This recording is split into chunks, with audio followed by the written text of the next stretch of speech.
Now we'll spend a few minutes talking about Florence. Now we were in Florence for just a very limited time. We had about half a day there, which a lot of people say, of course, it's not enough time to really see Florence.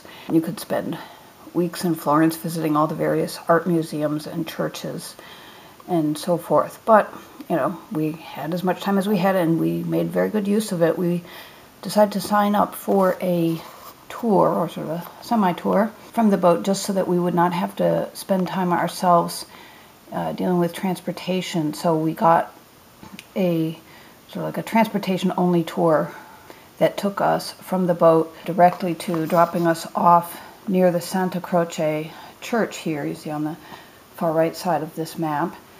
And of course the tour leader in the bus did give us lots and lots of suggestions while we're en route of what to see and how to see, and that was very helpful. So we started out, we actually went into the Santa Croce church. It does have some famous tombs and other items in there, so we went in. Then after that we walked in this direction towards the Palazzo Vecchio. There is a replica of the Michelangelo's statue of David in front of the plaza, and there's various other famous statues in this area. After that we walked over to the Duomo, which is a very large, famous cathedral, very famous dome, and we got tickets and went up in the dome. I think that was well worth it. It's a lot of climbing and it's quite narrow getting in and out, but I thought it was worth it. It was quite hot. We were there in the middle of the summer, very hot, but still a fun experience because you're actually walking around inside the dome there. And there's places where you can look down, so you actually do see inside the cathedral itself. And then you get up to the top and you can go outside. And then you have to walk all the way down. All right, so we did not actually then go into the cathedral because we'd gotten a pretty good look at it as well as the inside of the dome. And then we went just across the plaza to see the doors to the baptistry, which also have some very famous carvings there in bronze. And of course, just the outside of the Duomo is quite spectacular itself. You should walk all the way around and look at it from as many different angles as you can. Following that, we went up to the Medici Chapels, where there are a number of other Michelangelo statues. Went in there briefly, and then out after that, made our way back down to the Ponte Vecchio, the famous bridge across the Arno. There's shops lining the sides of the bridge there. Then we came back. We were looking for a particular statue. We were told there's a statue of a pig that you can kiss, and it will mean that you will come back to Florence someday, but we did not succeed in finding that pig. Now, of course, if we'd had a lot more time, there are gazillions of museums, very famous art museums, the Uffizi, Pitti Palace, the Accademia way up here.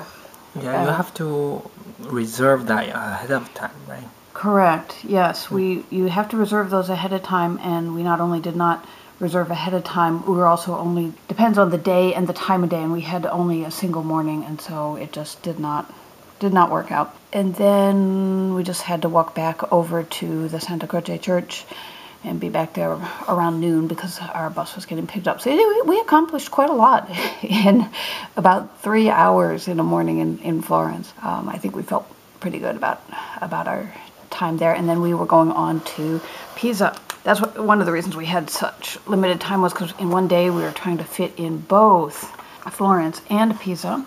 So the bus took us to Pisa.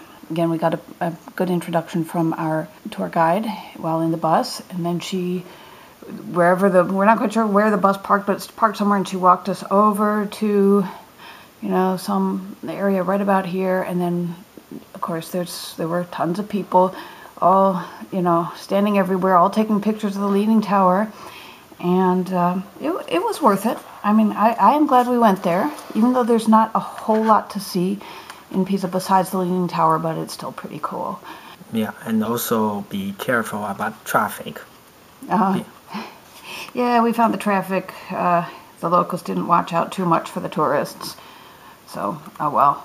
And so yeah, we took our pictures from different angles around, and then we sat on the grass for a while and kind of looked at the tower. And there are some other buildings around there that you can go into, churches and small museums. And if you plan ahead and want to spend the money, you can also get a ticket for going up in the tower, the Leaning Tower. But again, we didn't have the sort of right amount of time and to do that on that day, or we didn't look for tickets far enough ahead.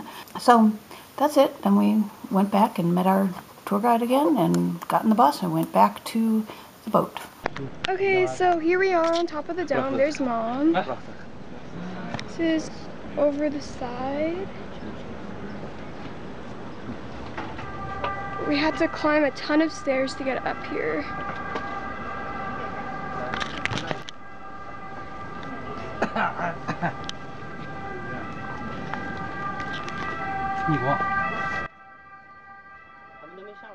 And it just keeps going all the way around here.